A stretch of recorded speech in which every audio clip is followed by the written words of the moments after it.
உலகெங்கும் இருக்கும் மூவர்ணம் சேனல் நேயர்களுக்கு வணக்கம். இன்னைக்கு நம்ம ஒரு முக்கியமான சப்ஜெக்டை பற்றி பேச போகிறோம். ஆக்டர் விஜய், தமிழக வெற்றி கழகம்.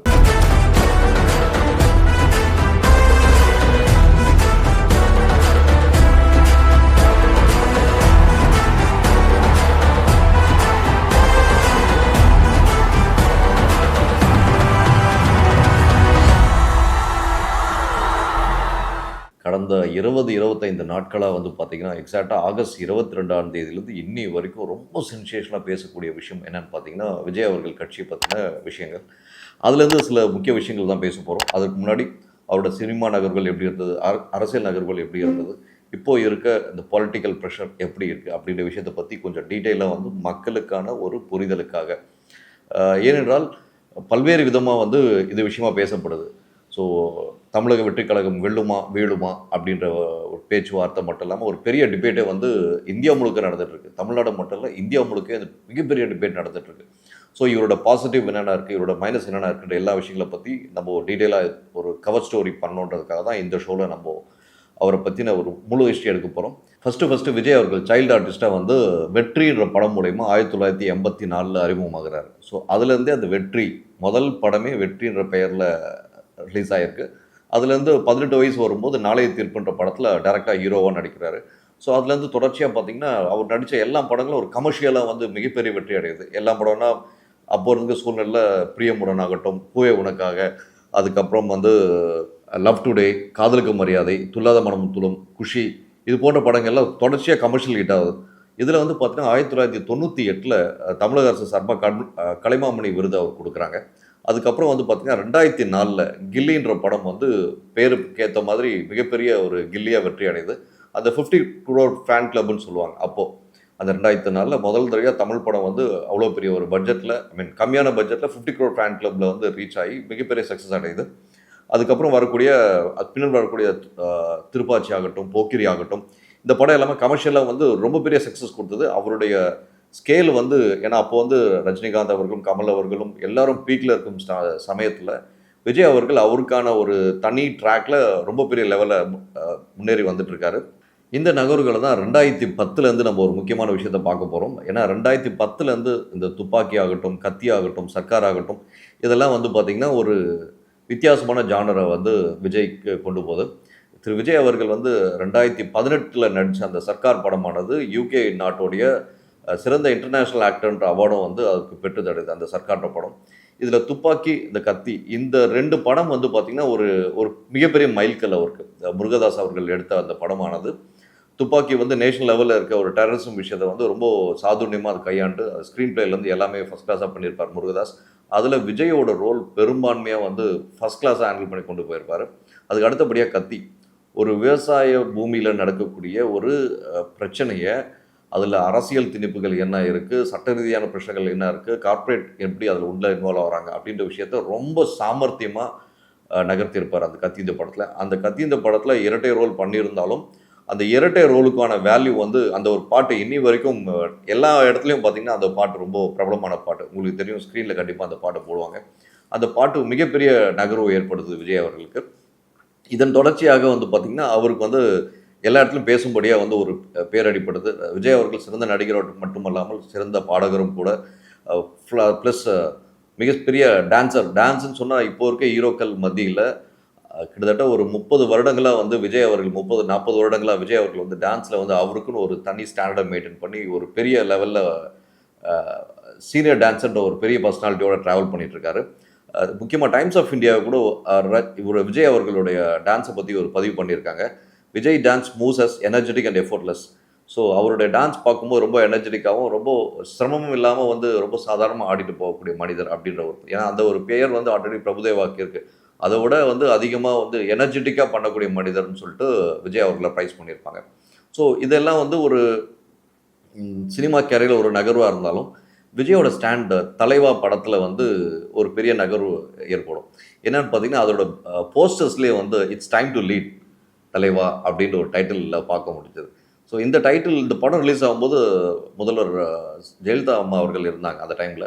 ஸோ அப்போது ஒரு பெரிய ஒரு கான்ஸ்பிரசி ஏற்படுது இந்த டைட்டில் மூலமா. அதுக்கப்புறமா அப்போ அரசியலில் என்ன மாதிரியான ப்ரெஷர் அவர் எதிர்கொண்டாடுறது எல்லாருக்கும் தெரியும். அதுக்கு முன்னாடி திமுக கவர்மெண்ட் இருக்கும்போது அவருக்கு 2 படங்கள் ரிலீஸ் ஆகிறதுக்கு எவ்வளோ தடங்கள் ஏற்பட்டதுன்றது தெரியும். அது முதல்வர் கலைஞர் அவர்களே இன்வால்வ் ஆகி ஏன்னா எஸ்.ஏ. சந்திரசேகர் அவர்கள் வந்து இன்டர்வியூ கொடுத்திருந்தார். இன்டர்வியூ கொடுத்ததுக்கப்புறம் மறுநாளே வந்து முதல்வர் அவர்கள் வந்து தனியாக போலீஸ் பர்சன் ஒருத்தர் அமைச்சு சந்திரசேகர் அவர்கள்கிட்ட பேசி அதை சால்வ் பண்ணி அவருக்கு படம் ரிலீஸ்க்கான ஏற்பாடுகள்லாம் பண்ணி கொடுத்தாங்க. So both DMK and ADMK 2 பார்ட்டிலையும் வந்து அவருக்கு கன்சாலிடேட்டட் ப்ரெஷர் வந்து இருந்து தான் இருந்தது. ஏன்னா அவரோட வளர்ச்சி ஒரு பக்கம் இருந்தாலும் அவரோட பேச்சுக்களும் வசனங்களும் அரசியல் ரீதியான சில தாக்கங்களை ஏற்படுத்தி விடுமோ என்ற ஒரு அச்சத்தில் நேரடி அரசியல் அவர் அப்போது இறங்காத சூழ்நிலையில் அவருக்கு பல்வேறு விதமான அழுத்தங்கள் கொடுக்கப்பட்டது. அதில் எல்லளவு மாற்று கருத்தும் இல்லை. ஸோ இது ஒரு பக்கம் இருக்கும்போது இவரோட அரசியல் நகர்வுகள் எப்படி இருக்குது அப்படின்ற ஒரு விஷயத்தை பற்றி நம்ம இப்போ டீட்டெயிலாக வந்து பேசணும். இவர் அரசியல் நகர்வுன்னு வரும்போது ஃபஸ்ட்டு இவர் 2009 ஜூன் மாதம் 26 வந்து விஜய் மக்கள் இயக்கம்னு சொல்லிட்டு ஒரு இயக்கத்தை ஆரம்பிக்கிறார். இந்த இயக்கத்தை எதுக்காக ஆரம்பிக்கிறாருன்னு பார்த்தீங்கன்னா மக்களுக்கான நற்பணிகளை நல்ல விதமாக நேரடியாக போய் சேரணும் அப்படின்ற ஒரு இன்டென்ஷனில் 2009 ஆரம்பிக்கிறார். உண்மையிலே ஆரம்பித்ததுலேருந்து அந்த விஜய் மக்கள் இயக்கத்தை சார்ந்த சகோதரர்கள் ரொம்ப இன்வால்மெண்ட்டோட தமிழகம் முழுக்கும் வந்து எல்லா இடத்துலையும் நிறைய பிளட் டொனேஷன் கேம்ப் நடத்தினாங்க. புயல் எங்கெல்லாம் புயல் சார்ந்த விஷயங்கள் நடந்துகிட்ருக்கோ அங்கெல்லாம் வந்து இவங்க முதலாள போய் நிறைய விஷயங்கள் செஞ்சுட்டு இருந்தாங்க. அதுக்கப்புறம் மக்களுக்கு நேரடியான உதவிகள் என்னென்ன செய்ய முடியுமோ அதில் வந்து முடிந்த அளவு வந்து இவர் இயக்கம் வந்து செயல்பட்டது. அது இன்னொரு விஷயம், விஜய் அவர்கள் வந்து அரசியல் நகர்வுக்கு முன்னாடி அவரோட சில சாதுரியமான விஷயங்களை பற்றி பேசியாகணும். என்னன்னு பார்த்தீங்கன்னா விஜய் வந்து எப்பவுமே ஒரு சைலண்டான ஒரு பர்சன், எல்லா விஷயத்தையும் சைலண்டாக வந்து அப்சர்வ் பண்ணுவார். இன்னொரு பெரிய பழமொழி கூட சொல்லுவாங்க சைலன்ஸை பற்றி, silence is more powerful than violence, silence is more powerful than violence. So நம்ம பார்த்துருக்கோம் ஜல்லிக்கட்டு போராட்டம் நடக்கும்போதும் சரி, அனிதா நீட் தேர்வில் அனிதா அந்த பொண்ணு சூசைட் பண்ணதும் சரி, அதுக்கப்புறம் அந்த தூத்துக்குடியில் அந்த கந்தவட்டினால் சூசைட் பண்ணிக்கிட்ட குடும்பமானாலும் சரி, இது எல்லா விஷயங்களும் நேரடியாக இவர் போய் பார்த்து எங்கேயுமே எந்த இடத்துலையுமே எந்த வகையான ஒரு கருத்தோ இல்லை ப்ரெஸ் மீட்டோ கொடுக்காம சைலண்ட்டாக போய் பார்த்துட்டு தான் வந்திருக்காரு. ஸோ இதெல்லாம் வச்சு பார்க்கும்போது அவர் மௌனமாக இருந்ததுக்கான விஷயங்கள் வந்து நிறைய விஷயங்கள் வந்து இப்போது பேசும் பொருளாக இருக்குது. ஏன்னு பார்த்தீங்கன்னா இன்றைக்கி தமிழகம் முழுக்க இருக்கக்கூடிய பத்திரிகையாளர், அரசியல்வாதிகளும் சரி, பத்திரிகையாளரும் சரி, நடுநிலைவாதிகளும் சரி, அவருடைய ரசிகர்களாகவும் சரி, ஏன் இவர் எதுக்குமே பேச மாட்டாரு அப்படின்ற ஒரு எதிர்பார்ப்பு. நம்ம எக்ஸாக்டாக தெரியும், பிப்ரவரி மாதம் இந்த வருடம் 2024 பிப்ரவரி மாதம் 2ஆம் தேதி அன்னைக்கு தமிழக வெற்றி கழகம்ன்ற ஒரு கட்சி அறிமுகப்படுத்துகிறாரு. ஆகஸ்ட் மாதம் 22ஆம் தேதி அன்னைக்கு அந்த கட்சிக்கான கொடியையும் அந்த கட்சிக்கான ஒரு கொடி பாடலையும் ரிலீஸ் பண்ணுறாங்க. ரிலீஸ் பண்ணி ஒரு மிகப்பெரிய வரவேற்பு பெற்றது. அதன் மூலமாக வந்து விஜய் அவர்கள் வந்து நிறைய விஷயங்கள் சொல்ல வராரு, ஒரு வித்தியாசமான அரசியல் முன்னெடுப்பார் அப்படின்ற பேச்சுகள் வந்து ரசிகர்கள் மத்தியில் பேசப்பட்டாலும் கூட பொதுப்படையாக வைத்து பார்க்கும்போது விஜயோட அரசியல் நகர்வு ஒரு அழுத்தத்தின் காரணமாக தான் அரசியல் வந்திருக்காரு அப்படின்ற மாதிரி நிறைய விஷயங்கள் எல்லாம் பேசப்படுறாங்க. ஆனால் ஒரு விஷயத்தை எல்லாத்தையும் புரிஞ்சுக்கணும், என்னென்னா இன்றைக்கி வந்து ஒரு லீடிங் ஸ்டார், இப்போ ரீசெண்டாக கூட கோட்டு போட கிட்டத்தட்ட ஒரு 300-400 கோடி வசூல் ஆன தருவாயில் இன்னமும் ஒரு 500 கோடி பிஸ்னஸ் கொடுக்கக்கூடிய ஒரு ஹீரோ, லைம்லைட்டில் இருக்கக்கூடிய ஹீரோ ஒரு கட்சி ஆரம்பிக்கிறாரு அப்படின்னு யோசிக்கும் போது எல்லாரும் வந்து நார்மலாக நம்ம ரஜினிகாந்த் சார் ஆகட்டும், கமல் ஆகட்டும், இவங்கெல்லாம் வச்சு பார்க்கும்போது ஒரு ஏஜ், ஒரு முதிர்ச்சி என்று சொன்னதை விட அவர்களுக்கான ஒரு ஃபேன் பேஸ் எப்பவுமே இருக்குது, அது மாற்றுக்கருத்தில். அவர்களுக்கான ஒரு பெரிய லைம்லைட்டில் இருக்கும்போது ஆரம்பித்தாங்களா அப்படின்னு பார்க்கும்போது கிடையாது. அவங்க ஒரு செட்டில் ஆனதுக்கு அப்புறமா தான் அந்த ஒரு கட்சி ஆரம்பிக்கணுன்ற எண்ணம் வந்தது. ரஜினிகாந்த் அவர்கள் வந்து ஏன் கட்சி ஆரம்பிக்காமல் பாதியில் போனார்ன்றது எல்லாருக்கும் தெரியும். உடல்நிலை காரணம் என்று சொன்னார். ஏன்னா அங்கே ஒரு வெற்றிடம் இருக்குன்னு சொல்லி ரஜினிகாந்த் அவர்கள் ஒரு பதிவு பண்ணிவிட்டு கலைஞர் அவர்களும் ஜெயலலிதா அம்மா அவர்களும் இல்லாத காரணத்தினால் ஒரு வெற்றிடம் உண்டாகி இருக்கிறது. இந்த வெற்றிடத்தை தன்னால் ஃபுல் செய்ய முடியும் என்ற நம்பிக்கையின் அடிப்படையில் தான் ஒரு ஸ்டேட்மெண்ட்லாம் கொடுத்து அவர் கட்சி ஆரம்பிக்கணுன்ற இன்டென்ஷனில் வந்தார். சில அழுத்தம் காரணமாகவோ சில உடல்நிலை காரணமாகவோ அவர் வந்து அந்த கட்சி ஆரம்பிக்கலன்னு சொல்லி ட்ராப் பண்ணிட்டு போகிறாரு. இந்த இடத்துல தான் ஒரு சான்ஸ் எடுத்து திரு கமல் அவர்கள் வந்து கட்சி ஆரம்பிக்கிறாரு. ஆரம்பித்து அவரும் ஒரு 7-8% ஓட்டு வந்து இனிஷியலாக அவரால் வாங்க முடிஞ்சது. அதுக்கப்புறம் வாங்க முடிஞ்சதான்னு பார்த்தீங்கன்னா கண்டிப்பாக கிடையாது. அடுத்த எலெக்ஷன்லேயே அவருக்கான லெவல் என்னென்னு அவர் தெரிஞ்சுட்டு உடனே போய் திமுகவோட கூட்டணியில் ஃபார்ம் ஆகிடுறாரு. ஸோ இது கமல் அவர்களோட ஸ்டாண்டு. இதில் வந்து நம்ம விஜய்க்கு முன்னாடி விஜயகாந்த் அவர்களை பற்றி பேசியாகணும். ஏன்னா விஜய் அவர்கள் வந்து விஜயகாந்தோட ஒரு நல்ல ஒரு நட்புன்றோட அண்ணன் தம்பி உறவில் ரொம்ப ஒரு ஃபேமிலி பாண்டிங்கில் இருக்கக்கூடிய பர்சன் வந்து விஜய் அவர்கள். ஸோ விஜய்க்கு வந்து விஜயகாந்த் அவர்களோட ரசிகர்கள் பட்டாளமும் நிறைய சப்போர்ட் இருக்குது, அதுலேயும் மாற்று கருத்து இல்லை. விஜயகாந்த் அவர்கள் வந்து நிறைய விஷயங்கள் இவர் பின்பற்றி நடந்திருக்கார். கிட்டத்தட்ட 2005 வந்து விஜயகாந்த் அவர்கள் கட்சி ஆரம்பிக்கிறார். 2005 ஆரம்பித்தாலும் கூட அவர் 1996 2004 வரைக்கும் இருக்க சினிமா படங்கள்ல எல்லா இடத்துலையும் பார்த்தீங்கன்னா, அவரோட கட்சி கொடியோ, நிறைய ஃபைட் சீன்ல அவரோட மோதிரத்திலேயே இருக்கும் அவருடைய கட்சியோட சிம்பல். ஸோ அந்த மாதிரி அவர் கிட்டத்தட்ட ஒரு 10 வருடங்கள் ஒரு ஹோம்வொர்க் பண்ணிட்டு தான் வந்து அந்த 2005 வந்து டிஎம்டிகேன்ற ஒரு கட்சி ஆரம்பிக்கிறாரு. அவர் அந்த தேசிய முற்போக்கு திராவிட கழகம்ன்ற ஒரு கட்சி ஆரம்பிக்கிறார். இந்த இருக்க தருவாயில் நம்ம விஜயகாந்த் அவர்கள் வெற்றி பெற்றாரா பார்க்கும்போது கண்டிப்பாக அவர் கட்சி ஆரம்பிக்கும்போது அவருக்கு இருந்த ஃபயர் வந்து மக்கள் எல்லாரும் இந்த 2 திராவிட கட்சிகளுக்கு விஜயகாந்த் அவர்கள் ஒரு மாற்று அப்படின்ற மாதிரி பார்க்க ஆரம்பித்தாங்க. பார்க்க ஆரம்பிக்கும் அவர் லான்ச் பண்ண டைமில் 2005 2006 எலெக்ஷன்லையும் சரி 2 எலெக்ஷனில் ரொம்ப டஃப் கொடுத்தாரு. அதுக்கப்புறம் 3வது எலெக்ஷன் வரும்போது திடீர்னு அலைன்ஸில் போனார்.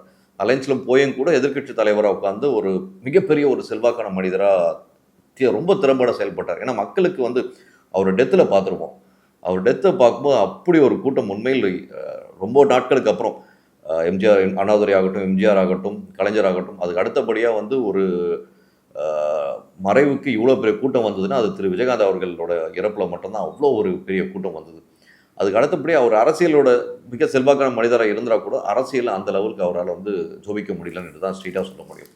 விஜய் அவர்கள் அவரை பின்பற்றி வராரு, அவர் பாலிசி தான் ஃபாலோ பண்ணார் அப்படின்னு நினைக்கிறாங்க. கிடையாது. ஆனால் ஈ ஹேஸ் அ டிஃப்ரெண்ட் ஸ்ட்ராட்டஜின்றது தான் எல்லாரோட ஒரு பார்வையாக இருக்குது. சில பத்திரிகையாளர்கள் சொல்லக்கூடிய விஷயங்கள் பார்த்தீங்கன்னா இன்னும் ஒரு கொள்கையை அனௌன்ஸ் பண்ணவே இல்லை. கட்சி ஆரம்பிச்சிட்டாரு, கொடி ரிலீஸ் பண்ணிட்டாரு, கொடி பாடம் ரிலீஸ் பண்ணிட்டாருன்னு கொள்கையை ரிலீஸ் பண்ணல, ஐடியாலஜிக்கல் தாட் என்னன்றது தெரியல அவருக்கு அப்படின்ற மாதிரிலாம் பத்திரிகைகளும் சரி நிறைய கட்சியில் இருக்க 2ஆம் கட்ட தலைவர்களும் அவரை பற்றி ரொம்ப ஸ்ட்ராங்கான விமர்சனங்கள் வைக்கிறீங்க. ரைட்டு. இன்னொரு விஷயம் நம்ம எல்லாரும் இந்த இடத்துல பார்க்க வேண்டிய விஷயம், எவ்வளோ விமர்சனங்கள் வந்தாலும் விஜய் அவர்களிடமிருந்து எந்த வகையான பதிலும் வரவில்லை என்பது. ஏன்னா அவர் கட்சியில் இருக்குன்னு பார்க்கும்போது விஜய் அடுத்தபடியாக வந்து புசி ஆனந்த், இவங்க 2 பேர் தவிர வேறு யாரோட பேரோ வேறோட முகமோ வந்து மக்களுக்கு இன்னும் பிரசித்தமாக தெரியல.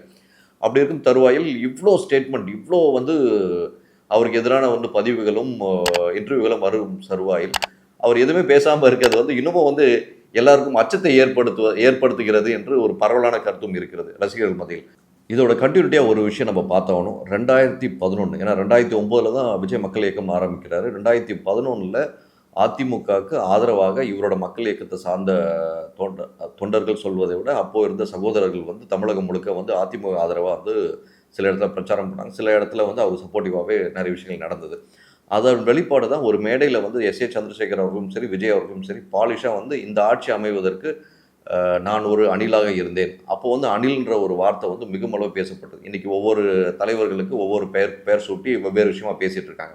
அப்படி இருக்கும் தழுவாயில் அந்த 2011, 12, 13 அந்த சூழ்நிலையில் அந்த காலகட்டங்களில் வந்து விஜய் அவர்களை அணில்ன்ற வார்த்தையால் பெயர்ச்சி பேச ஆரம்பித்தாங்க. ஆளும் கட்சியாக இருந்தவர்களும் சரி எதிர்கட்சியாக இருந்தவர்களும் சரி. ஆனால் இவர் அணில் போல் செயல்பட்டேன்ற ஒரு வார்த்தையை அங்கே பதிவு பண்ணுறாரு. அதே 2011 அப்புறம் 2021 பார்த்தீங்கன்னா அதே சட்டமன்ற எலெக்ஷனுக்கு முடிஞ்சதுக்கப்புறம் லோக்கல் பாடி எலெக்ஷன் நடக்குது. அந்த லோக்கல் பாடி எலெக்ஷனில் அந்த விஜய் மக்கள் இயக்கம் வந்து என்ன பண்ணுறாங்க, 164 இடத்துல நிற்கிறாங்க. அதில் 115 இடத்துல வெற்றி அடைகிறாங்க. விஜய் வந்து அதுக்கு ஒரு டெஸ்டிங் ஏரியாவை பார்த்தாரு. தான் கட்சி ஆரம்பித்தா எப்படி இருக்கும்ன்றதுக்கான ஒரு டெஸ்டிங் ஏரியா பார்த்ததாக நம்மளுடைய கணிப்பு. இது வந்து ஆதாரமாக சொல்ல முடியாது. ஏன்னா 169 இடம்ன்றது ஒரு மிகப்பெரிய இடம். இது அதில் வந்து 115 இடத்துல வெற்றி பெற்றதுன்றது உண்மையிலேயே சமாத்தமான விஷயம் கிடையாது, ரொம்ப ரொம்ப பெரிய விஷயம். ஸோ அந்த டெஸ்டிங் இடத்துல அவர் வெற்றி பெற்றார் சொன்ன உடனே அவருக்கு ஒரு நம்பிக்கை ஏற்படுது. சர்க்கார் படம் அந்த ஒரு ஓட்டுக்காக அவர் பண்ணக்கூடிய விஷயங்கள் ப்ளஸ் இந்த ஒரு வெற்றி இதெல்லாம் வச்சு பார்க்கும்போது விஜய் அவர்களுடைய மார்க்கெட் வந்து அவர் எப்படி தன்னைத்தானே நினைச்சிருப்பார் என்றால் நம்ம அரசியல் இறங்கில் கண்டிப்பாக ஒரு மாற்றத்தை ஏற்படுத்த முடியும் என்ற, ஏன்னா அவர் ஒரு வித்தியாசமான ஒரு முற்போக்கு அரசியல் எடுத்து வர முடியும் என்ற நம்பிக்கையின் அடிப்படையில் அவர் இந்த கட்சி ஆரம்பிச்சிருக்கிறதா வந்து பரவலான பேச்சு பேசப்படுது. இருந்தாலுமே கூட அவருக்கான பிளாட்ஃபார்ம் ஃபார்ம் பண்ணுறதுக்கு அவருக்கு இன்னும் ஸ்ட்ராங்கான ஒரு ஒத்துழைப்பு வலது பக்கம் இடது பக்கம் ஒரு ஸ்ட்ராங்கான ஒரு பர்சன்ஸ் இல்லைன்றது தெளிவாக தெரியுது. புசி ஆனந்த் தவிர வேறு யாருமே அவருக்கான சப்போர்ட்டாக இல்லை. ஆனால் புசி ஆனந்த் ஃபுல் சப்போர்ட்டாக இருக்காரா வச்சு பார்க்கும்போது முக்கியமான ரசிகர்கள் மன்ற தலைவர்களே வந்து புசி ஆனந்த் மீட் பண்ணுறது ரொம்ப கஷ்டமாக இருக்க சூழ்நிலையாக வந்து பெரும்பாலான இடத்துல பேசப்படுறது நம்மளே கண்கூட பார்த்துட்ருக்கோம். இது ஒரு பக்கம் இருக்கையில் இவர் இப்போ வந்து செப்டம்பர் மாதம் 23ஆம் தேதி வந்து ஒரு மாநாடு வந்து நடத்த போகிறோம். அதுக்கு வந்து கவர்மெண்ட்டில் வந்து பர்மிஷன் அப்ளை பண்ணுறாரு. ஆகஸ்ட் மாதம் 22 அப்ளை பண்ணுறாரு. அப்ளை பண்ணும்போது கவர்மெண்ட் சார்பாக வந்து அவருக்கு ஒரு 33 கண்டிஷனும் 22 கேள்வியும் வைக்கிறாங்க. 23rd அப்ளை பண்ணாருன்னு நினைக்கிறேன். ஸோ அந்த டைம் அப்ளை பண்ணும்போது 22 கொஸ்டின்ஸ் அண்ட் 33 கண்டிஷன்ஸ் வைக்கிறாங்க. ஸோ அந்த கண்டிஷன்ஸ் எல்லாம் மீட் அவுட் பண்ண முடியுமா அப்படின்னு சொல்லி செக் பண்ணும்போது பார்த்தீங்கன்னா, அந்த கண்டிஷன்ஸை பார்க்கும்போதே உண்மையிலே சொல்கிறேன் ஆச்சரியமாக இருக்குது. இது வரைக்கும் நடந்த அரசியல் மாநாடு எல்லாத்துக்கும் இதே மாதிரி கண்டிஷன்ஸ் வச்சாங்களா அப்படின்னு பார்க்கும்போது உண்மையில் அதற்கு வந்து அரசாங்கம் தான் பதில் சொல்ல வேண்டும். ஆனால் இது ஒரு பக்கம் இருக்கையில் இந்த கண்டிஷன்ஸ் நியாயமா அப்படின்னு சொல்லிட்டு கேட்குறாங்க. இவ்வளோ கண்டிஷன்ஸ் வந்து ரொம்ப விஜய் கட்சி ஆரம்பிக்கக்கூடாது, மாநாடு வைக்கக்கூடாதுன்றதுக்காக தான் இந்த மாதிரிலாம் பண்ணுறாங்கன்னு சொல்லிட்டு வெகுண்டு ரசிகர்களும் அவர் சார்ந்த நண்பர்களும் வந்து பதிவிடுவதை நம்ம பார்க்க முடியுது. ஆனால் இந்த விஷயம் இவ்வளோ பெரிய பிரச்சனைக்குரிய விஷயமா பூதாகரமாக வெடிக்கிறதுக்கு ஏன் முக்கிய காரணம் பார்த்தீங்கன்னா, ரீசெண்டாக ஏஆர் ரஹ்மானோட ஷோ வந்து நடந்தது. அந்த மியூசிக்கல் ஷோவில் ஏற்படக்கூடிய பிரச்சனைகள் எவ்வளோ ஒரு சலசலப்பு. கிட்டத்தட்ட 10,000 20,000 கொடுத்து டிக்கெட் வாங்கினவங்க எல்லாம் ₹1,00,000 கொடுத்து டிக்கெட் வாங்கினவங்க கூட உள்ளே போக முடியாத ஒரு சூழ்நிலை பார்த்தோம். அதோட எஃபெக்ட் என்ன பண்ணிட்டாங்க, கவர்மெண்ட் வந்து எல்லா விஷயம் ஸ்டெபிலைஸ் பண்ணிடுறாங்க.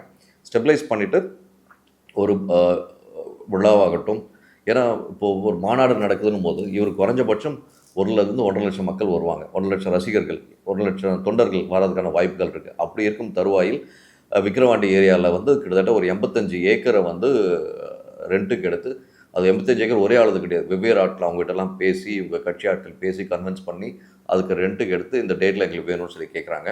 அப்படி கேட்டதுக்கு இவங்க கண்டிஷன்ஸ் வைக்கிறாங்க. அந்த கண்டிஷன்ஸ் கொஸ்டின்ஸ் வைக்கிறாங்க. இந்த கொஸ்டின்ஸோட ரிப்ளை பண்ண போகும்போது அங்கேயும் சில சலசலப்புன்றதை விட அது எக்ஸாக்டாக மீட் அவுட் பண்ண முடியுமான்றது ஒரு $1 மில்லியன் கொஸ்டினாக இருக்குது. ஏனென்றால் அந்த கண்டிஷன்ஸை பார்க்கும்போதே நமக்கே ஒரு ஷாக்கிங்காக இருக்குது. ஃபஸ்ட் அண்ட் ஃபார்மோஸ்ட் கண்டிஷன் வந்து ஒரு 10 கண்டிஷன் வந்து நம்ம கண்டிப்பாக பேசி ஆகணும். அந்த கண்டிஷன்ஸில் முக்கியமாக பார்க்க வேண்டிய விஷயம் என்னென்னா, மாநாடு இப்போ 2:30 மணி 3 மணிக்கு ஆரம்பிக்குதுன்னா கம்பல்சரி எல்லாரும் வந்து 1:30 மணிக்குள்ளே வந்தாகணும். அப்படி 1:30 மணிக்குள்ளே அசம்பிள் ஆகிடணும் அப்படின்னு சொல்லி ஒரு கண்டிஷன் வைக்கிறாங்க. அது எப்படி சான்சஸ் சொல்லி பார்க்கும்போது, ஏன்னா ஒரு 1:30 மணிக்கு ஒரு 2 மணி 3 மணிக்கு ஒரு ஃபங்க்ஷன்னா பை டிஃபால்ட்டாக, ஏன்னா தமிழ்நாடு முழுக்க இருக்க 39 மாவட்டங்களையும் வர வேண்டியது இருக்குது. அப்படி இருக்கும்போது அவங்க ப்ரீ பிளான்டாக எக்ஸாக்டாக 1:30க்குள்ளே ரஷ்அப் ஆகி வரதுன்றது ஒரு மிகப்பெரிய ஒரு கேள்விக்குறியான விஷயம். அப்படி இருக்கும்போது இது டிராஃபிக் அழுத்தத்தினால் வந்து இந்த கண்டிஷன் போடப்படுது, அதில் மாற்று கருத்து இல்லை. ஆனால் வந்து அந்த 1:30 மணிக்குள்ளே டான் அசம்பிள் ஆகிடணும் அப்படின்ற விஷயத்தை கண்டிஷன் வைக்கிறாங்க. 2வது வழிநெடுக இந்த பேனர்ஸு ஆர்ச் இதெல்லாம் போடக்கூடாது அப்படின்னு ஒரு கண்டிஷன் வைக்கிறாங்க. ஸோ மீட்டிங் ஏரியா 85 ஏக்கரில் இருக்கிறதுனால ஃபுல் அண்ட் ஃபுல் வந்து அங்கே எல்லா ஃபெசிலிட்டிஸ், முக்கியமாக வந்து அங்கே வரக்கூடிய மக்களுக்கான பேசிக் ஃபெசிலிட்டிஸ், பேசிக் கம்யூனிட்டிஸ் சொல்கிறத விட பேசிக் ஃபெசிலிட்டிஸ், பாத்ரூம், டாய்லெட் ஆகட்டும், தண்ணி வசதி ஆகட்டும், சாப்பாடு வசதி ஆகட்டும், இதெல்லாம் வந்து முறையாக பண்ணியிருக்கீங்களா, பண்ணி இருக்கணும் அப்படின்ற விஷயத்த வந்து ஸ்பெசிஃபிக்காக சொல்கிறாங்க. முக்கியமாக குழந்தைகள் யாரும் பங்கேற்கக்கூடாதுன்ற விஷயத்தில் ரொம்ப கண்டிஷனாக இருக்காங்க. ஆனால் இந்த மாதிரி மாநாடுன்னு வரும்போது விஜய்னு வரும்போது அவங்க ஃபேன்ஸே வந்து அவங்க குழந்தைங்களை கூப்பிட்டு வருவாங்க, விஜய் போய் பார்க்கலாம் அப்படின்னு. ஸோ இந்த விஷயங்களை வந்து தவிர்க்கணுன்றது தான் கவர்மெண்ட்டோட எண்ணம். உண்மையில் அந்த விஷயத்தில் பாராட்டி ஆகணும். அதுக்கப்புறம் கிட்டத்தட்ட பார்க்கிங் இப்போது 85 ஏக்கரில் ஒரு மாநாடு நடக்குதுன்ற போது அப்ராக்சிமேட்டாக 1 to 1.5 lakhs மெம்பர்ஸ் வராங்கன்னும் போது அதுக்கான பார்க்கிங் ஃபெசிலிட்டிஸ் கண்டிப்பாக தேவை. பல்வேறு மாவட்டங்கள்லேருந்து எல்லாம் வராங்க இல்லையா? ஸோ அதுக்கான பார்க்கிங்கே 15-20 ஏக்கருக்கு ஆப்போசிட்டில் வந்து இவங்க அரேஞ்ச்மெண்ட்ஸ் பண்ணியிருக்காங்க. ஆனால் ஆப்போசிட்டில் பண்ணதுக்கப்புறம் அவங்க இறங்கி கிராஸ் பண்ணி வர்றது இதனால் டிராஃபிக் பிரச்சனைகள் ஏற்படும். நீங்கள் மாநாடு எங்கே 85 ஏக்கரில் நடத்துகிறீங்களோ அந்த இடத்துலேயே நீங்கள் வந்து பார்க்கிங் ஃபெசிலிட்டிஸ் வச்சுக்கோங்க அப்படின்ற மாதிரி ஒரு கண்டிஷன் வர்றது. கண்டிஷனாக இல்லை அது வாய்ச்சொல்லாக வந்ததாக தெரியல. இந்த விஷயத்தை பார்க்கும்போது அங்கே பார்க்கிங் ஏரியாவுக்கும் இந்த இதுக்கான ட்ராவலிங் பிரச்சனைகள் சில ஏற்பட சான்சஸ் இருக்குது. அதுதான் கவர்மெண்ட் வந்து ரொம்ப ஸ்பெசிஃபிக்காக வந்து இந்த டிவிகே மெம்பர்ஸ் கிட்ட சொல்லியிருக்காங்க. அந்த விஷயத்தை கொஞ்சம் கான்சன்ட்ரேட் பண்ணணும் அப்படின்னு சொல்லியிருக்காங்க. 2வது பட்டாசு, ஏன்னா ஒரு மாநாடாகட்டும், ஒரு தலைவர் வராருனாலே நார்மலாக வந்து எந்த கட்சியாகட்டும், எந்த ஒரு சினிமா நிகழ்ச்சியாகட்டும், எந்த ஒரு நிகழ்ச்சியாகட்டும் பட்டாசு வெடிப்பது என்பது இயற்கையான விஷயமா இப்போது கடந்த 25-30 ஆண்டுகளாக வந்து வாடிக்கையாகிவிட்டது. அதில் மாற்று கருத்தில்லை. ஆனால் இந்த மாநாட்டில் பட்டாசு வெடிக்கக்கூடாது என்று சொல்லியிருக்காதா கேள்வி. அது மட்டும் இல்லாமல் அந்த மாநாடு நடக்கிறது சுற்றி ஃபுல் அண்ட் ஃபுல் 100% வந்து சிசிடிவி கவரேஜ் இருக்கணும்னு சொல்லியிருக்காங்க. இது போக வந்து ஸ்டேஜ் போடுறாங்க இல்லையா? ஸ்டேஜில் வந்து பிடபிள்யூடி டிபார்ட்மெண்ட் சர்டிஃபிகேஷன் கொடுக்கணும். இதை வந்து full and full 100% safe and செக்யூர்டான ஸ்டேஜ்னு சொல்லிட்டு சர்டிஃபிகேஷன் கொடுக்கணுன்றாங்க. ஸோ அவ்வளோ பெரிய மாநாடு நடக்கும்போது கண்டிப்பாக எலக்ட்ரிக் ஃபெசிலிட்டி, அதாவது மின் இணைப்பு எங்கேருந்து எடுக்க போகிறாங்க, ஏது பண்ண போகிறாங்க, அதுக்கான சர்டிஃபிகேஷன் வந்து இபி டிபார்ட்மெண்ட் வந்து கொடுக்கணும்னு சொல்லியிருக்காங்க. இது போக முக்கியமாக விவிஐபிஸ், நம்ம கேள்விப்பட்டோம் இந்த மாநாடுக்கு வந்து காங்கிரஸ் ஆளும் மாநிலத்தை சேர்ந்த 3 முதல்வர்கள் வரப்போகிறதா தகவல்கள் வந்தது. அது இன்னும் ஒரு சின்ன படத்தில். ஆனால் அப்படி சில விவிஐபிஸ் வரதா இருந்தால் அவங்க விவிஐபிஸ்க்கான செக்யூரிட்டி அண்ட் அதர் ஃபெசிலிட்டிஸ் ப்ராப்பராக பண்ணணும் அப்படின்ற விஷயத்தில் கண்டிஷன்ஸ் வச்சுருக்காங்க.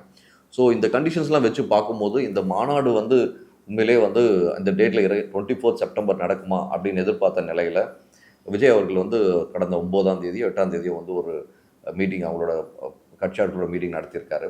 அதில் வச்சு டிஸ்கஷனில் என்ன சொல்லியிருக்காருன்னா, கட்சி ஆட்கள்லாம் சொல்லியிருக்காங்க 24ஆம் தேதி ரொம்ப ஷார்ட் டைமாக இருக்குது, கண்டிப்பாக நம்மளால் பண்ண முடியாது அப்படின்ற மாதிரி ஒரு ஸ்டாண்டுக்கு வந்திருக்காங்க. ஆனாலும் வந்து விஜய் அவர்கள் ஒரு இடத்துல வாக்கு கொடுத்தா நம்ம வந்து அதை கரெக்டாக மெயின்டைன் பண்ணி ஆகணும் அப்படின்ற விஷயத்தில் கொஞ்சம் கண்டிஷனாக இருந்திருக்க மாதிரி தகவல் நமக்கு வருது. இருந்தாலும் கூட இது 24 அன்னைக்கு நடக்கிறதுக்கான வாய்ப்புகள் கண்டிப்பாக கிடையாது. மேபி அக்டோபர் மாதம் 15ஆம் தேதி தள்ளுறதுக்கான முழு வாய்ப்புகள் இருக்குது. அப்படி இருக்கும் தருவாயில் இவ்வளோ கண்டிஷன்ஸ், இவ்வளோ கேள்விகளை மீட் அவுட் பண்ணி இந்த மாநாடு நடக்கிறதுக்கான வாய்ப்புகள் 100% இருப்பதாக தமிழக வெற்றிக் கழகம் சொல்கிறார்கள். ஆனால் இது நடக்க வாய்ப்பில்லை என்ற சில பத்திரிகையாளரும் சில வேற்றுக் கட்சியை சேர்ந்தவர்களும் சொல்கிறாங்க. எல்லாம் இருந்தும் கூட இந்த கண்டிஷன்ஸ்லாம் கரெக்டா அப்படின்னு சொல்லி கேள்வி கேட்கும்போது ஹானஸ்ட்டாக சொல்லணும்னா கரெக்ட். ஏன்னா ஒரு மாநாடு, ஒரு நிகழ்ச்சி, ஏன்னா ஏஆர் ரகுமானோட இசை விழா தான் ஒரு பெரிய ஒரு எடுத்துக்காட்டு. சொதப்பினதுக்கான மிகப்பெரிய எடுத்துக்காட்டு வந்து ஏஆர் ரகுமானோட விழா. அப்படி இருக்கும் தருவாயில் 1,00,000 மக்கள் வருவதா சொன்னாங்க. இப்போ அப்படியே குறைச்சி 50,000. ஏனென்றால் அதுக்கும் ஒரு அழுத்தம் இருக்குது. நான் இந்த அழுத்தம் சொல்ல வந்து தெளிவாக சொல்லிடுறேன். டிஸ்ட்ரிக்ட் வைஸ் வந்து இந்த மாநாடு யார் யார் வராங்களோ அந்த டிஸ்ட்ரிக்ட் வைஸான கோஆர்டினேட்டர், ஃபார் எக்ஸாம்பிள் சென்னையோ இல்லை திருவள்ளூர், அரக்கோணம், காட்பாடி, அதுக்கப்புறம் காட்பாடி இல்லை, அரக்கோணம், திருவள்ளூர், கோவை மாவட்டம், சேலம் மாவட்டம், ஈரோடு மாவட்டம், கோபி, இந்த எல்லா மாவட்டங்கள்லேருந்து ஒரு கோஆர்டினேட்டர் இருப்பார். அவங்க தான் பஸ் வச்சு கூப்பிட்டு வராங்க. ஒரு பஸ்ஸை வச்சு கூட்டிகிட்டு வரும்போது எல்லா மாவட்டங்கள்லேருந்து கிளம்பி வராங்க. ஃபுல் டிராஃபிக் ஆகும் இல்லைங்களா? ஸோ இந்த மாதிரி டிராஃபிக் ஆகும்போது அந்த டிராஃபிக் எப்படி கண்ட்ரோல் பண்ணுறதுன்னு அவங்களுக்கான ஒரு பிளான் ஆஃப் ஆக்ஷன் இருக்கும்.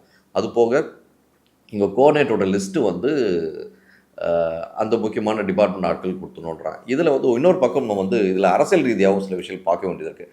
இப்போ என்னென்னு பார்த்தீங்கன்னா, இப்போது இவங்க எல்லாம் பஸ்ஸை வச்சு கூட்டிகிட்டு வருவாங்க. பஸ்ஸை வச்சு கூப்பிட்டு வரது இப்போ ஆளும் கட்சியாக இருக்கக்கூடிய திமுக கட்சி சார்ந்த நபர்களோட பஸ்ஸாக கூட இருக்கலாம், இல்லை வேறு கட்சி ஆட்களோட பஸ்ஸாக கூட இருக்கலாம். அப்படி இருக்கும் தருவாயில் இவங்களுக்கான அந்த லிஸ்ட் ஆஃப் கவுண்ட்ஸ் போகும்போது ஆட்டோமேட்டிக்காக வந்து இவங்களுக்கு ஒரு அவேர்னஸ் ஏற்படும். திமுக நபர்களுக்கு ஒரு அவேர்னஸ் ஏற்படும். ஸோ இத்தனை மக்கள் வந்து இங்கேருந்து இவ்வளோ தூரம் போயிருக்காங்க, இதுக்கு ஒரு கோஆர்டினேட்டர் அப்படின்ற ஒரு டேட்டாவும் அவங்களுக்கு ஒரு ஸ்பெகுலேஷனுக்கு இருக்கும்.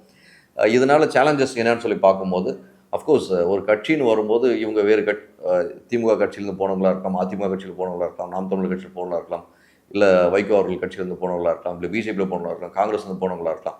இப்படிலாம் கன்சல்டேட்டாக வரதுக்கான டேட்டா வந்து ஆளுங்கட்சி கிடைக்கும். அந்த கன்சல்டேஷன் டேட்டா வச்சு இவங்க என்ன பண்ணுவாங்க அப்படின்னு பார்க்கும்போது ஆப்வியஸாக ஒன்றும் பண்ண முடியாது. But at the same time ஒரு அழுத்தம் கொடுக்க சான்சஸ் இருக்குது. ஏன்பா அந்த பஸ் அங்கே விட்றீங்க அப்படின்னு ஒரு கேள்வி வரதா நமக்கு ஒரு தகவல் கிடைச்சிருக்கு. ஸோ இந்த மாதிரி விஷயங்கள் இருக்கும்போது அந்த மாநாடு வந்து சக்ஸஸ்ஃபுல்லாக நடக்கிறதுக்கு ஒரு பக்கம் எஃபோர்ட் வந்து தமிழக வெற்றிக் கழகம் போயிட்டுருக்கு. இந்த கேள்வி வந்து திமுகவில் தான் வருது நாங்கள் சொல்ல வரல, இன் ஜென்ரிக்கா அது எந்த கட்சி நபர் வந்து கேள்வி எழுப்பியிருக்காரு, ஏன்பா பஸ் அனுப்பிக்கின்ற கேள்வி வந்து எந்த நபர் சொன்னார்ன்றது மக்கள் பார்வைக்கு விட்டுரும். சில நாட்கள் இன்னும் பண்ணுறோம் யார் அந்த பாயிண்ட் ரைஸ் பண்ணாங்கன்னு சொல்லிட்டு. ஸோ இப்படி இருக்கும் இந்த நகர்வுகள்லாம் வச்சு பார்க்கும்போது இந்த மாநாடு கண்டிப்பாக வெற்றிகரமாக நடக்கும் என்று டிவிகே கட்சி சார்ந்தவர்கள் சொன்னாலும், எதிர்ப்பலைகள் வெவ்வேறு ரீதியாக இருந்தாலும் கூட விஜய் அவர்கள் அந்த மௌனம் ஆச்சரியப்படுத்துகிறது. ஏனென்றால் விஜய் வந்து ரைட் ஃப்ரம் டே ஒன்லேருந்து இன்னி வரைக்கும் எந்த வகையான ப்ரெஸ் மீட்டுக்கும் ஆத்தென்டிகேட்டடாக ஸ்ட்ராங்கான ஒரு விஷயங்கள் வந்து பேச மாட்டார்.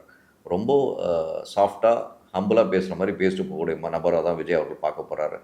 Silence is the most powerful weapon என்று முதல்ல நான் சொன்ன மாதிரி அவரோட சைலன்ஸ் வந்து மிகப்பெரிய மாற்றத்தை உண்டு செய்யும் என்று ரசிகர்கள் எதிர்பார்க்கிறார்கள். ரசிகர்கள் எதிர்பார்ப்பை வரவேற்கிறோம், அதில் மாற்று கருத்து இல்லை.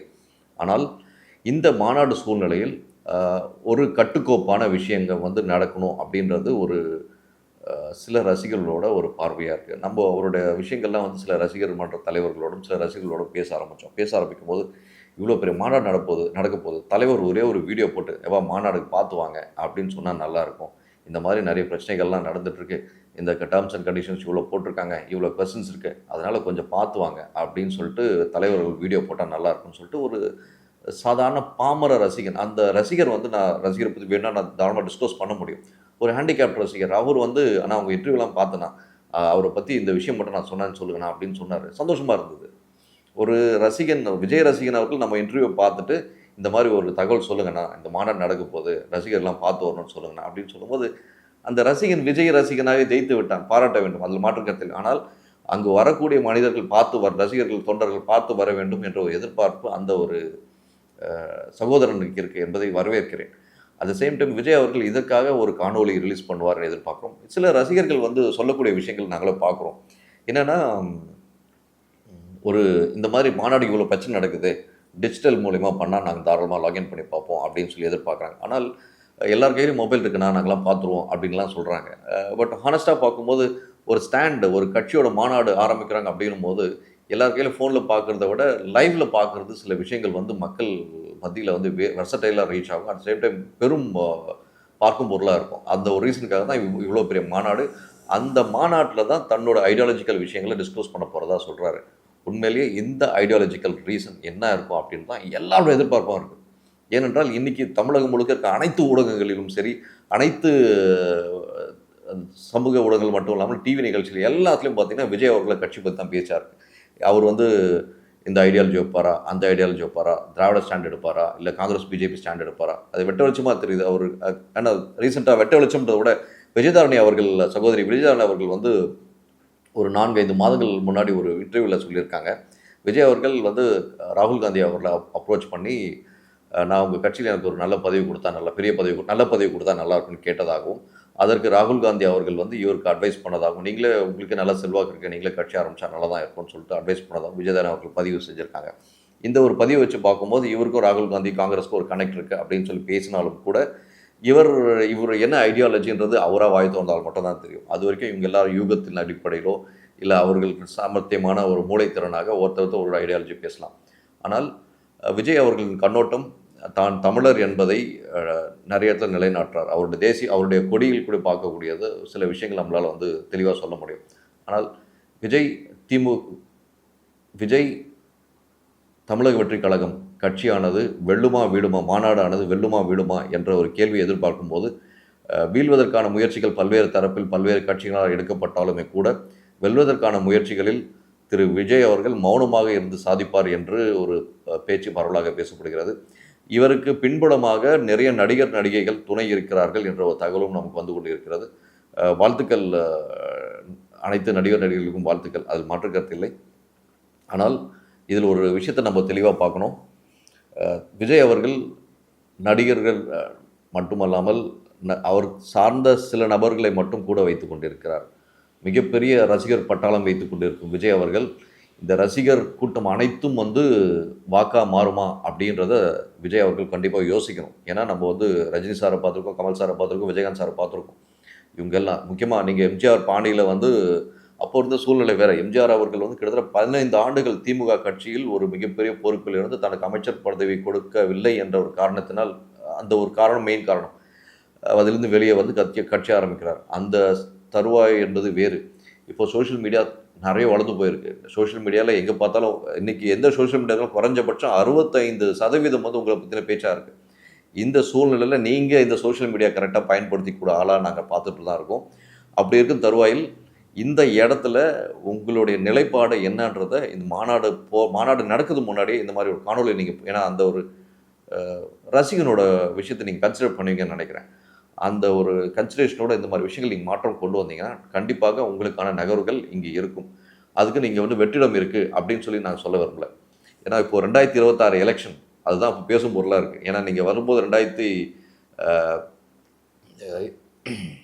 நீங்கள் கட்சி ஆரம்பிக்கும் போது சொன்ன விஷயம் 2026 எலெக்ஷன் தான் என்னோட நோக்கம் அப்படின்னு சொல்லியிருக்கீங்க. பார்லிமெண்ட் எலெக்ஷன் என்னோட நோக்கம் இல்லைன்னு சொல்லியிருக்கீங்க. ஸோ 2026 உதயா விஜயா அப்படின்ற ஒரு கேள்வி எழுது. இன்னொரு பக்கம் அண்ணாமலை என்ற ஒரு பேச்சும் இருக்கிறது. 3 யங்ஸ்டர் எப்படி இந்த அரசியல் நகர்வை கொண்டு போக போகிறீங்க என்பது தெரியல. ஒரு உண்மையிலேயே வந்து பார்க்குறதுக்கு சந்தோஷமாக இருக்குது. ஏன்னா 3 இளைஞர்கள் வந்து ஒரு விஷயத்துக்காக டஃப்பாக போராட போகிறீங்க, அதில் மாற்று கருத்து இல்லை. எல்லோரும் வந்து எதிர்பார்க்கிறோம். ஆனால் இந்த காம்படிஷனில் வந்து ஜெயிக்க போவது யார் என்பது உங்கள் கையில் தான் இருக்குது. நீங்கள் எடுக்கிற ஸ்டாண்டை பொறுத்து தான் இருக்குது. ஸோ அந்த சேம் டைம் உதயை நம்ம அண்டர்ஸ்டிமேட் பண்ணி பார்க்க முடியாது. உதய அவர்கள் வந்து உண்மையிலே ஒரு சட்டமன்ற உறுப்பினர் ஆகிட்டு திருப்பி அமைச்சரானதுக்கப்புறம் அவருடைய நகர்வுகள் ஒவ்வொரு இடத்துலையும் வந்து ஒரு வித்தியாசமான ஒரு நகர்வுகள் பார்க்க. உதய அவர்கள் வந்து சினிமா துறையில் இருந்தது வேறு. சினிமா துறையிலேருந்து அவருக்குன்னு தனக்கான ஒரு நிலைப்பாட்டை எடுத்துகிட்டு அதுக்கப்புறம் அரசியலில் வரமாட்டேன்னு சொன்னவர் அரசியலில் வந்து இன்றைக்கி அரசியலில் அவருக்கு ஒரு சின்னவர்ன்ற ஒரு பட்டம் நிறைய பேர் அவங்க கட்சிகளில் கொடுக்கப்பட்டாலும் கூட அவரோட நகர்வுகள் ரொம்ப சாமர்த்தியமாக இருக்குது. அதை உண்மையிலே ஏற்றுக்கொண்டாகும். ஏன்னா திமுக என்பது சாதாரண கட்சி அல்ல. இது பயமுறுத்துவதாக சொல்லவில்லை. திமுக என்பது சாதாரண கட்சி அல்ல. பலரை வீழ்த்தி என்பது அரசியல் ரீதியாக தேர்தலில் மிகப்பெருந்த வெற்றியாளர்களை தோற்கடித்த கட்சி திமுக. காமராஜரை தோற்கடித்த கட்சி, ஞாபகம் வச்சுக்கோங்க. அப்படி இருக்கும் தருவாயில் அவர்கள் வந்து அவரோட தாட் ப்ராசஸ் என்று சொல்வதை விட அவர்களோட ஐடியாலஜிக்கல் மூவ், பொலிட்டிக்கல் மூவ், எல்லாத்தோட தேர்தல் மூவ், திமுகவோட வேறு யாராலையும் அப்படி ஒரு தேர்தல் மூவ் பண்ண முடியாது. ஈவன் ஏடிஎம்கே கூட இந்த விஷயத்தை ஒத்துப்பாங்கன்னு நினைக்கிறேன். ஏன்னா எடப்பாடியார் இப்போ ரீசெண்ட் டேஸாக வந்து அவரோட ஆக்டிவ் பாலிடிக்ஸ் வந்து கம்மியாக இருக்குது. அண்ட் சீமான் அவர்களும் சரி, நம்ம முதல்ல பார்த்துருக்கோம் சீமான் அவர்கள் விஜயோட கூட்டணியில் வர சான்சஸ் இருக்குன்னு சொல்லிட்டு. ஆனால் விஜய் வந்து தனித்து நிற்க போகிறதான ஒரு விஷயங்கள் தெளிவாக தெரியுது. அதனால் சீமான் அவர்களும் ஒதுக்கிட்டு இருக்கார். ஆனால் எல்லா கட்சியோட சீமான் அவர்களோட கட்சி வந்து பார்த்திங்கன்னா 3% ஆரம்பித்து கொஞ்சம் கொஞ்சமாக ஸ்லோவாக ரேடியஸாக ஏறிட்டு தான் வந்துட்டு இருக்காரு. எந்த இடத்துலையும் சீமான் அவர்கள் எங்கேயும் குறைஞ்சி போய் நம்ம பார்க்கல. இதில் நம்ம பார்க்க வேண்டிய விஷயம் என்னென்னா 100% 2024 எலெக்ஷனில் 100% வரும்போது திமுகவோட பர்சன்டேஜ் எப்படி இருக்கும் நம்ம எல்லாருக்கும் தெரியும். திமுக தொண்டர்கள், திமுக குடும்பங்கள் ஓட்டு போட்டாலே சாலிடாக 32%. தெரிஞ்சு வச்சுக்கோங்க, திமுகவோட ஓட் பேங்க் வந்து 32% சாலிடாக அப்படியே இருக்கும் கன்சாலிடேட்டாக. அதில் மாற்றுக்கிறதே இல்லை. மிச்சம் ஓட் பேங்க் யாரோட உடையும்னு சொல்லி பார்த்தீங்கன்னா ஏடிஎம்கே, வைகோ கட்சி ஆகட்டும், நாம் தமிழர் ஆகட்டும், பிஜேபி ஆகட்டும், காங்கிரஸ் கட்சி, இந்த கட்சிகளோட ஓட்டுகள் தான் உடஞ்சி திரு விஜய் அவர்களுக்கு வரும். ப்ளஸ் ஃப்ரெஷ் ஓட்டர்ஸ் 99% சான்சஸ் வந்து இருக்குன்னு நம்ம சொல்ல முடியாது. ஏனென்றால் அண்ணாமலை அவர்களோட பேச்சையும் கூட நல்ல இளைஞர்கள் அட்மையராக இருக்காங்க. சீமான் அவர்கள் பேச்சை கண்டு அட்மையராக இருக்காங்க. டிடிவி அவர்கள் பேச்சை கண்டு அட்மையராக இருக்காங்க. அதுக்கப்புறம் உதய் அவர்கள் பேச்சை கண்டு அட்மையராக இருக்காங்க. ஸோ இதெல்லாம் ஒரு பக்கம் நிறைய சேலஞ்சஸ் இருந்தாலும் விஜயோட ஓட் பர்சன்டேஜ் அப்படின்னு பார்க்கும்போது இப்போ பத்திரிகையாளர் 3% ஒரு 4% வரும், 5% வரும். ரைட்டு, எல்லாமே எல்லாரோட கணிப்பு ஒவ்வொரு விதமாக இருந்தாலும் கூட எதுவாக இருந்தாலும் மெஜாரிட்டியாக வந்து 8லேருந்து 10% தான் உடைக்க முடியும். விஜயகாந்த் அவர்கள் ப்ரூவ் பண்ணார் 8% தான் வர முடியும், 2வது 10%. ஸோ அப்படி இருக்கும் பட்சத்தில் ஒரு 14% வரைக்கும் ஒரு டக் ஆஃப் புல் இருக்கும். ஆனால் இதை வந்து கிராக் பண்ணணும்னு நினச்சாருன்னா you should have a strong என்ன சொல்கிறது, ஒரு ஆளுமை மிக்க ஒரு மாஸ் மீடியா சப்போர்ட் அவருக்கு கண்டிப்பாக தேவை. அந்த மாஸ் மீடியா சப்போர்ட் இருந்தால் மட்டும்தான் அவரால் வந்து ஓரளவுக்கு நல்ல ஸ்டேபிளான பர்சன்டேஜ் எடுக்க முடியும். அதுக்கு விஜய் அவர்கள் ஒர்க் பண்ணுவார்னு சொல்லி எதிர்பார்த்துருக்கிற ஒரு ரசிகர் அவர் போட்ட பதிவை பார்க்க முடிஞ்சது. உண்மையில் 2026 எலெக்ஷனில் கண்டிப்பாக ஒரு மிகப்பெரிய பணப்புழக்கம் தமிழ்நாட்டில் ஏற்படும். இப்படி ஆணித்தரமாக சொல்கிறோன்னு பார்த்தீங்கன்னா, இப்போது நடக்கக்கூடிய 26 எலெக்ஷனில் கட்சிகளும் ஜாஸ்தி, பணப்புழக்கமும் அதிகமாக இருக்கும்.